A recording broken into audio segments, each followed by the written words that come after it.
Hi guys, ഞാൻ ശങ്കറാണ്, fitness first കമ്പനിയുടെ മാനേജറാണ്. ഇന്ന് നമ്മൾ എന്താ ചെയ്യുന്നതെന്ന് വെച്ചാൽ റഷ്യൻ ട്വിസ്റ്റ്. ആദ്യം നിങ്ങളുടെ പാദങ്ങൾ ഇങ്ങനെ വെക്കണം, ബോളിനെ നെഞ്ചിനോട് ചേർത്ത് പിടിച്ച് പിന്നീട് ഇങ്ങോട്ട് തിരിക്കണം, അതായത് ഇടത് സൈഡിലേക്ക് പിന്നീട് വലത് സൈഡിലേക്ക്. ഇത് ചെയ്യുമ്പോൾ നിങ്ങളുടെ മുതുക് 45 ഡിഗ്രീസിലായിരിക്കണം. സാധാരണമായി തന്നെ ശ്വാസം എടുക്കുക, ലെഫ്റ്റ് റൈറ്റ്. ഇപ്പോൾ കാലുകൾ മുകളിലേക്ക് ഉയർത്തുക, റൊട്ടേറ്റ് ലെഫ്റ്റ് റൈറ്റ്. ഇപ്പോൾ നിങ്ങളുടെ വയറ് മുറുകുന്നത് നിങ്ങൾക്ക് തന്നെ അറിയാൻ പറ്റും. രണ്ടു വശത്തേക്കും ചെയ്യണം. ശ്വാസം സാധാരണമായി തന്നെ വിടുക, left and right.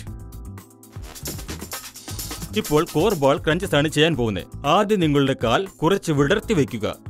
Core ball നേരെ പിടിക്കണം, കൈകൾ രണ്ടും നേരെ തന്നെ ഇരിക്കണം. അങ്ങനെ തന്നെ പുറകോട്ട് തല മുട്ടുന്ന രീതിയിൽ വയ്ക്കണം. പിന്നീട് ഉയർന്ന് മുകളിലോട്ട് തന്നെ വരണം. ഇപ്പോൾ നിങ്ങളുടെ വയറ് മുറുകുന്നത് നിങ്ങൾക്ക് തന്നെ അറിയാൻ പറ്റും. ഓക്കെ, എഴുന്നേൽക്കുമ്പോൾ ബ്രീത്ത് ചെയ്യണം. എഴുന്നേൽക്കുമ്പോൾ ബ്രീത്ത് ഔട്ട് ചെയ്യണം. Hi friends, core ball exercise നിങ്ങൾ കണ്ടു കഴിഞ്ഞല്ലോ.